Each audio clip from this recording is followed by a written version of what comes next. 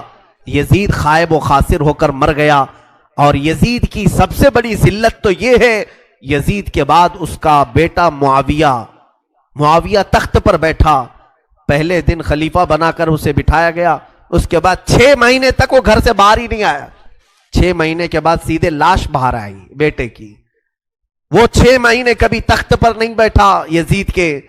لوگ کہتے تھے کہ معاویہ آپ یزید کے جانشین ہیں، وہ نیک شہزادہ تھا، دیکھیں اللہ کی مصلحت کیسی، صحابی کے پیٹ میں یزید پیدا ہوا، یزید کے پیٹ میں معاویہ، پھر اچھا شہزادہ پیدا ہوا، نیک تھا۔ اس نے کہا، لوگ جب کہتے تخت پر بیٹھ جائیے تو اس نے اس تخت کی طرف دیکھ کر کے تھوک دیا اور کہا اس تخت پر بیٹھوں جس پر شہزادہ رسول کا خون لگا ہوا ہے، اس تخت پر بیٹھوں جو تخت حسین ابن علی کے گھر والوں سے رنگا ہوا ہے، کبھی اس تخت پر نہیں بیٹھا۔ اس کی یزید کی سب سے بڑی ذلت تو اسی پہ ہے کہ اس کا خود کا بیٹا اس کے تخت پر تھوک دیا، نہیں بیٹھ سکا۔ لیکن حسین کا چرچا آج بھی ہے، حسین کے شہزادے گلی کوچوں میں ہر جگہ ہے، سادات کی خوشبو تم محسوس کرو گے آج بھی۔ حسین ابن علی کے یہ صاحبزادے زین العابدین جہاں پر رہ رہے تھے خیمے میں، تو ایک مرتبہ ایسا ہوا کہ ابن زیاد جان بچاتا ہوا بھاگتا ہوا نکل آیا، کیونکہ مختار ثقفی اس کے پیچھے لگ گیا تھا، اپنے سواریوں کو دوڑا دیا تھا اس کے پیچھے، کہ عبید اللہ بن زیاد جہاں بھی ملے اسے پکڑ کر کے لاؤ، تو سب اس کے پیچھے لگ گئے۔ مختار ثقفی کے ڈر سے عبید اللہ بن زیاد جان بچاتا ہوا بھاگتا ہوا ایک خیمے میں آیا، وہ خیمہ کسی اور کا نہیں، امام زین العابدین کا تھا۔ وہاں پر پہنچ گیا، آپ قرآن پاک کی تلاوت میں مصروف تھے، مختار ثقفی کے ڈر سے آنے والا یہ عبید اللہ بن زیاد ہانپ رہا تھا، کانپ رہا تھا۔ امام زین العابدین نے سر اٹھا کر کے دیکھا، کیا بات ہے؟ کہا پیاس کی شدت ہے، اگر تمہارے پاس پانی ہو تو پلاؤ۔ امام زین العابدین نے فوراً کھٹوری بھری اور پانی دیا، اس نے پانی پیا اور پھر کہا اور پانی ملے گا، انہوں نے اور ایک کھٹوری بھری اور پھر پانی پلایا، اس نے پیا، 3 کھٹوریاں پانی پیا۔ عبید اللہ بن زیاد یہ سوچنے لگا شاید امام زین العابدین نے مجھے پہچانا نہیں ہوگا، اس نے کہا آپ مجھے نہیں پہچانے ہوں گے شاید۔ آپ نے چہرہ اٹھایا تو آنکھوں میں خون تھا، کہا اے ظالم تجھے نہیں پہچانوں گا، تیری وجہ سے میرا پورا گھرانہ لٹ گیا، میرا پورا خاندان تو نے تباہ کیا، بھوکا اور پیاسا کربلا میں تڑپایا، تجھے نہیں پہچانوں گا، تو عبید اللہ بن زیاد بدبخت نہیں ہے؟ تو اس نے کہا جب آپ نے پہچانا تو پانی پلا رہے ہو۔ امام زین العابدین نے کہا جو تو نے ہمارے ساتھ سلوک کیا وہ تیری فطرت تھی، اور ہم نے جو سلوک کیا ہے یہ اہل بیت کی فطرت ہے، یہ اہل بیت کی شان ہے، ظالموں کے ساتھ بھی پانی پلانے کا سلوک۔ اسی لیے میرے عزیزو، آج اگر ہمیں کچھ آس ہے، امید ہے، تو رسول کے انہی شہزادوں سے، کہ ہماری برائیاں 1000 ہوں گی لیکن مجھے امید ہے کہ ان حسین ابن علی کے شہزادوں سے اگر قیامت کے دن ایک بار ہم کہہ دیں گے پانی، تو امید ہے کہ یہ اپنے نانا کے حوض کوثر سے ہمیں پانی ضرور پلائیں گے۔ تذکرہ کرو حسین کا، تذکرہ کرو اہل بیت کا اور علی کے شہزادوں کا، یقیناً حوض کوثر پر انہی کا قبضہ ہے۔ میرے آقا صلی اللہ تعالیٰ علیہ وسلم اپنے ہاتھ سے جسے چاہیں گے پانی پلائیں گے، ان کے گھر والوں کو ستا کر کے تم پانی قیامت کے دن کس منہ سے ہوگے، پیاس بجھاؤ گے؟ امام زین العابدین نے اس وقت بھی پانی پلایا۔ میرے عزیزوں، اس کے بعد ایسا نہیں کہ اسلام ختم ہو گیا، امیہ کی خلافت چلتی رہی۔ یزید کے بعد اس کا بیٹا معاویہ کے انتقال کے بعد پھر مروان حاکم بنا، مروان کی حکومت چلی، پھر اس کے بیٹے آئے تقریباً 90 ہجری تک، اور اس کے بعد 105 ہجری تک اسی امیہ خاندان نے خلافت کی باغڈور سنبھالی۔ اس کے بعد عباسی خلافت کا دور شروع ہوا۔ جو بنو عباس کہلائے وہ اہل بیت سے محبت کرنے والے تھے، اتنے زمانے تک بھی اہل بیت کے ساتھ برا سلوک ہوتا رہا۔ امیہ کے پورے جتنے خلفاء آئے انہوں نے اہل بیت کے ساتھ کوئی اچھا سلوک نہیں کیا۔ امام باقر کے ساتھ، امام جعفر صادق کے ساتھ، امام موسیٰ کاظم کو 12 سال تک قید میں رکھا گیا تھا، ان کو زہر پلایا گیا تھا، کوڑے مارے گئے تھے۔ یہ اماموں کے ساتھ برا سلوک تقریباً 100 سال تک چلتا رہا۔ اور ایسا نہیں، رسول کا گھرانہ آج بھی لٹانے پر قربان ہے۔ آج بھی اگر کوئی بات آ جائے تو دیکھنا رسول اللہ کی جو اصلی آل ہوں گے، اصلی اولاد ہوں گے، وہ قیادت کے لیے آگے بڑھیں گے اور اپنا سر بھی پیش کریں گے۔ ہندوستان کی فتح میں سلطان محمود غزنوی کے قافلے میں 2 شہزادے ایسے تھے کہ یہ قلعے کے پھاٹک پر، یہاں جب سلطان محمود غزنوی حملہ کے لیے آتے تھے، ہاتھیوں کو دوڑاتے تھے، اور جو قلعہ تھا یہاں ہندوستان کا جس کو فتح کرنا تھا، اس قلعے کے پھاٹک پر نوکیلے کیل لگے ہوئے تھے، ہاتھیوں کے سروں میں گھس جاتے تھے تو وہ ہاتھیاں چیخ کر کے پیچھے آ جاتی، قلعہ فتح نہیں ہوتا تھا۔ رات کو خواب میں محمود غزنوی نے دیکھا حضور پاک صلی اللہ علیہ وسلم تشریف لائے۔ محمود غزنوی بادشاہ ہے، پوچھا یا رسول اللہ ہندوستان فتح کیسے ہوگا؟ میرے آقا نے فرمایا تیری فوج میں میرے 2 شہزادے ہیں، ان سے مشورہ لے، وہ جو کہیں گے تو اس پر عمل کر۔ صبح اٹھا تو فوج میں دیکھا تو 2 آلے رسول تھے، 2 نوجوان تھے۔ حاضر ہوا، کہا آپ میری فوج میں ہیں، میں نہیں جانتا تھا، آپ مجھے مشورہ دیں کہ کیا کرنا ہے۔ جانتے ہو دونوں شہزادوں نے کیا مشورہ دیا؟ پہلے وعدہ لیا سلطان جو ہم کہیں گے اس پر عمل کرنا ہوگا، کہا بالکل عمل کروں گا۔ کہا بات در حقیقت یہ ہے جب تم ہاتھیوں کو دوڑاتے ہو یہ قلعے کا پھاٹک توڑنے کے لیے، اس قلعے پر نوکیلے کیل لگے ہوئے ہیں، وہ ہاتھیوں کے سر میں گھس جاتے ہیں، اس وجہ سے ہاتھی توڑ نہیں پاتے۔ کل صبح جب حملے کے لیے تم ہاتھیوں کو تیار کرو، ایک کام کرنا، ایک ہاتھی کے سر پر مجھے باندھنا، دوسرے ہاتھی کے سر پر میرے بھائی کو باندھنا۔ یہ دونوں شہزادوں نے کہا۔ محمود غزنوی تڑپ گیا، کانپ گیا، قیامت کے دن میں کیا جواب دوں، اور وہ منہ چھپا کر بھاگ آیا۔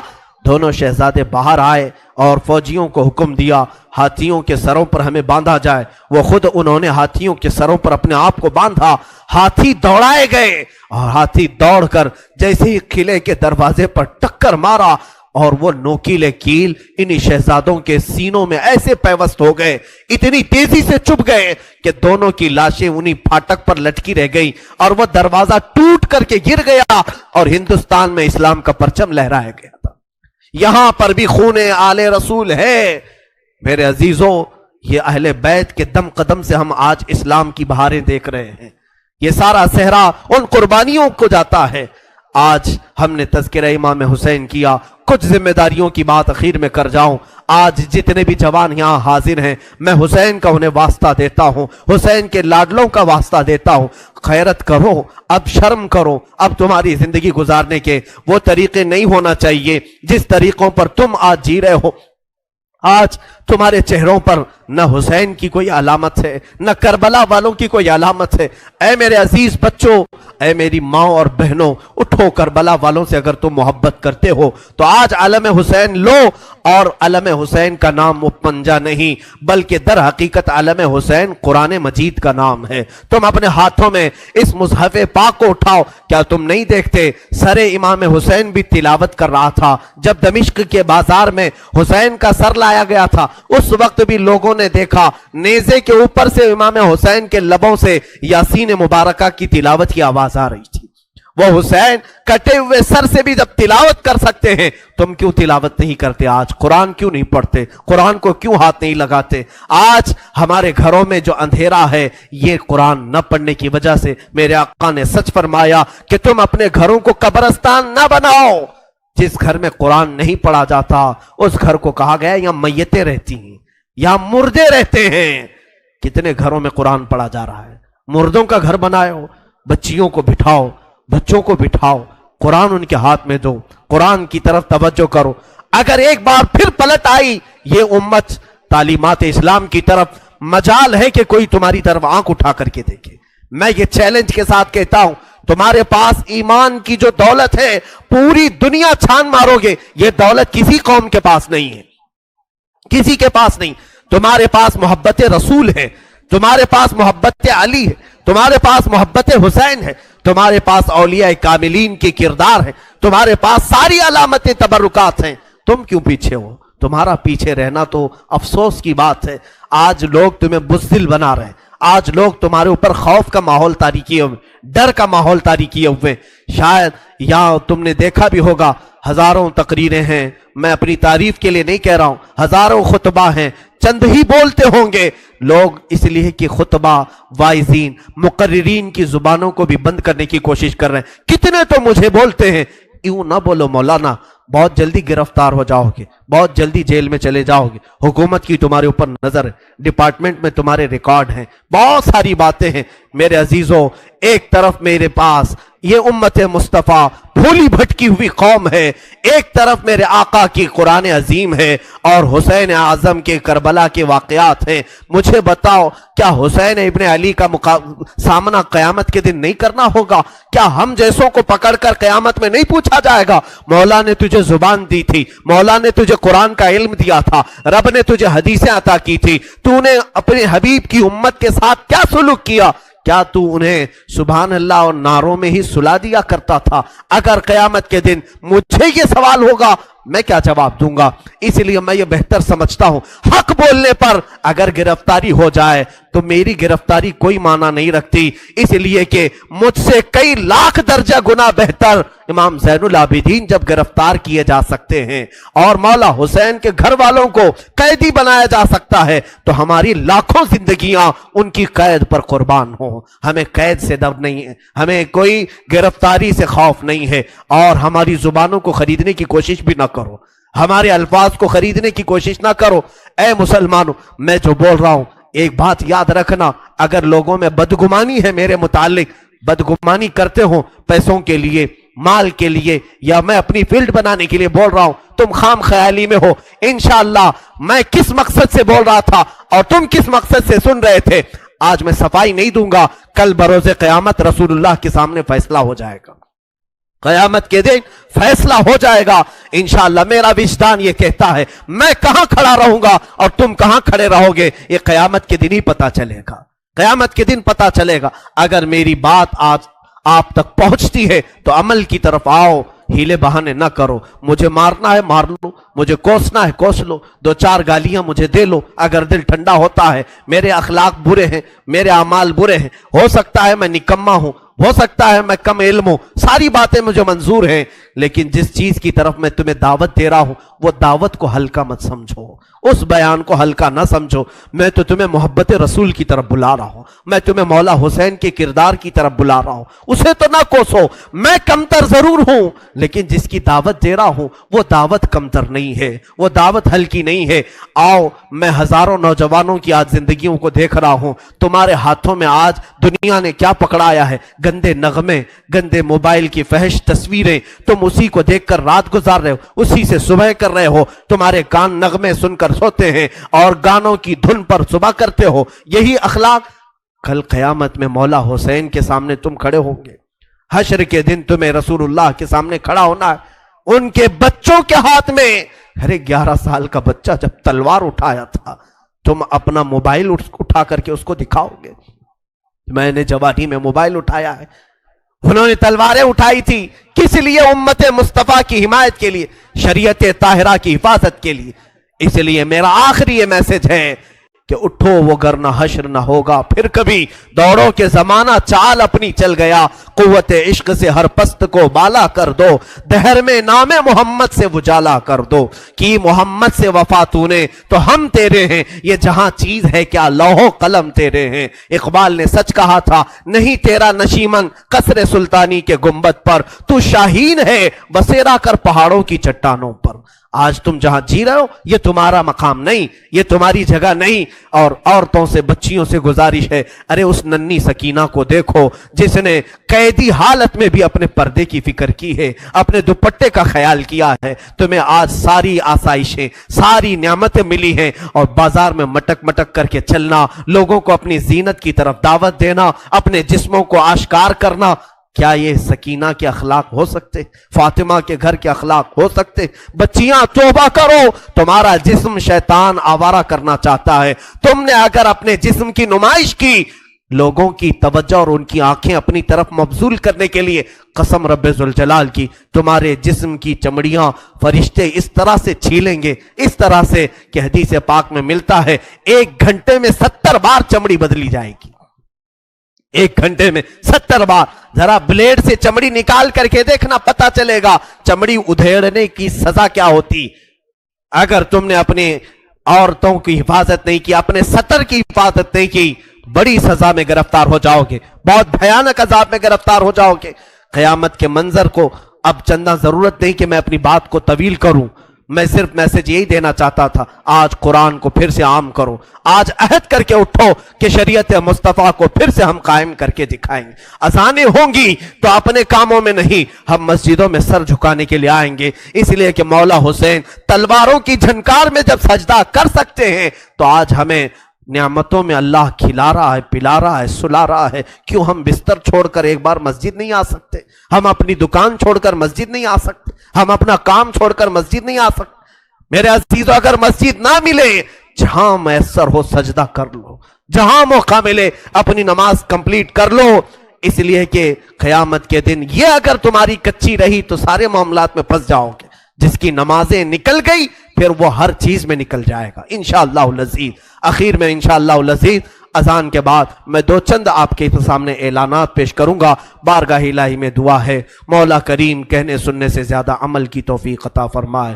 اے رب قدیر، آج جو بھی شہادت امام حسین کا تذکرہ ہوا، اے ذوالجلال خدا، ہم سب کی آوازوں کو تو سن رہا ہے، ہمارے آہو بکا کو تو جانتا ہے۔ ہم غم حسین میں آج بیٹھے ہیں تیرے گھر میں، مولا جتنے یہاں حاضر ہیں سب کی حاجتیں پوری فرما دے۔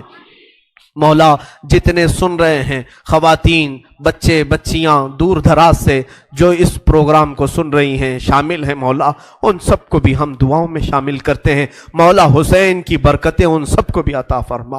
اے اللہ، آج عاشورہ کا دن ہے، اے کریم خدا، آج تیری رحمتیں اترتی ہیں، تو بندوں سے راضی ہوتا ہے۔ حسین کے خون کا واسطہ، علی اصغر کے خون کا واسطہ، ہم گناہوں سے توبہ کرتے ہیں، مولا ہم سب کو سچی توبہ نصیب فرما، گناہوں سے بیزاری عطا فرما، گناہوں کے مرض سے شفا عطا فرما، ہمیں آنکھوں کی حیا عطا فرما، زبان کی طہارت عطا فرما، دل کو وسوسوں سے بچا لے، ہمارے ہاتھوں اور پیروں کو غلط کاموں سے محفوظ فرما لے۔ اے کریم خدا، ہماری بچیوں کو بے آبرو ہونے سے بچا لے، ان کے جسموں کو ان کے سطر کی تو حفاظت فرما۔ اے کریم خدا، پورے ہندوستان میں امن و امان عطا فرما، اسلام و سنیت کا بول بالا فرما، کفار و مشرکین کے برے منصوبوں کو خاک میں ملا دے۔ اے رب قدیر، تیرا احسان ہے تو نے ہمیں اسلام پہ پیدا کیا، تیرا احسان ہے تو نے امت محمدیہ میں بنایا، تیرا احسان ہے تو نے ہمیں علی اور حسین کے گھر والوں کے تذکرہ کرنے والوں میں پیدا کیا۔ اے مولا، یہ محبت حسین ہماری زندگی کی آخری سانس تک ہماری زندگی میں عطا فرما۔ اے رب ذوالجلال، اس مسجد پاک میں بچے، جوان، بوڑھے جتنے حاضر ہیں، جو جس پریشانی میں مبتلا ہے، مولا تو بہتر جانتا ہے، سب کی پریشانیاں دور فرما۔ اس پورے محلے پر مولا، ہمارے آس پاس جتنے گھر ہیں، اس پورے محلے پر زمینی آسمانی بلاؤں سے تو حفاظت فرما، غیب سے برکتوں کا نزول فرما۔ اے خلاق العالمین، ارحم الراحمین، تیرے دربار میں صرف اتنی التجا ہے، اگر ہماری زندگی باقی رہی، ان آنکھوں کو ایک بار تیرے حبیب پاک کے چہرے کی زیارت نصیب فرما، مولا حسین کے چہرے کی زیارت نصیب فرما، مولا بغداد، کربلا اور مدینہ طیبہ کی زیارت نصیب فرما، ہم سب کو حج مقبول نصیب فرما، ہماری دعاؤں کو رسول کریم صلی اللہ علیہ وسلم کے نالین پاک کے صدقے قبول فرما۔ ان اللہ وملائکتہ یصلون علی النبی یا ایھا الذین آمنوا صلوا علیہ وسلموا تسلیما۔ اللهم صل على سيدنا ومولانا محمد معدن الجود والكرم وآله وأصحابه الكرام وابنه الكريم وبارك وسلم. سبحان ربك رب العزة عما يصفون وسلام على المرسلين والحمد لله رب العالمين.